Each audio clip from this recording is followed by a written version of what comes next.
Ano po lumaki na. Meron na naman akong bago. Nandyan. Gusto niyo pong hawakan? Andyan po, dala-dala ko Ha? Gusto niyo? Daling ko dito.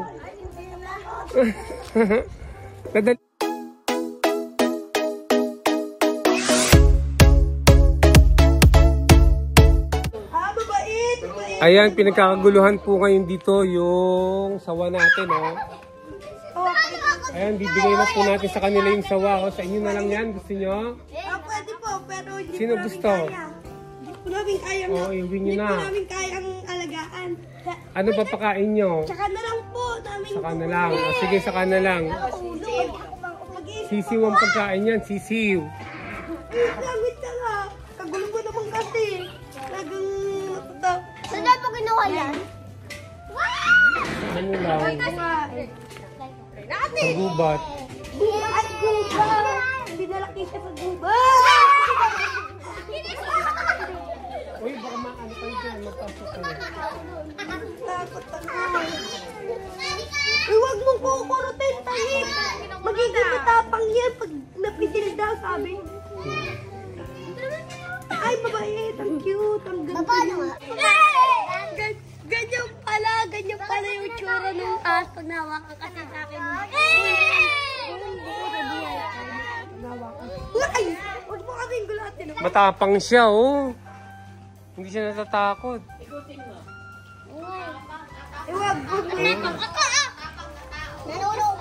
Nanunong ko. Ay, ang ganda. Huwag yung pupuod yung ipitin. Kasi pag naipit ka, magiging matapang yung kakagating ko. Tali mo nga, tali mo nga. Pag ano po ito, naipit eh. Wag lang masakit, wag masakit lang. Pag nasaktan, wag niyong sasaktan. Oo. Kasi po, pag nasaktan to, magiging matapang po. Ang ganda po, Pai. Ano po to? May ama po to? Siyempre. Uy, gago mo naman. Wait lang. Wait lang, gago. Wait lang, kate Saka makapag-focus eh. Gago. Gago. Tulong ako. Ang tapang Try ko na. Kung bago pinisisin mo sa dandan, mas matapang. Ayun. Maayos din, maganda. Tara, pakita mo na kay Ren. Natatakot ako. Yan sila. Kasi full python yan. Hindi. Reticulated python. Ay, mabait na. Balita mo muna. Gusto mo hawakan. Ano po, babae? Hawak mo. Babae yan, babae. Tara, tara.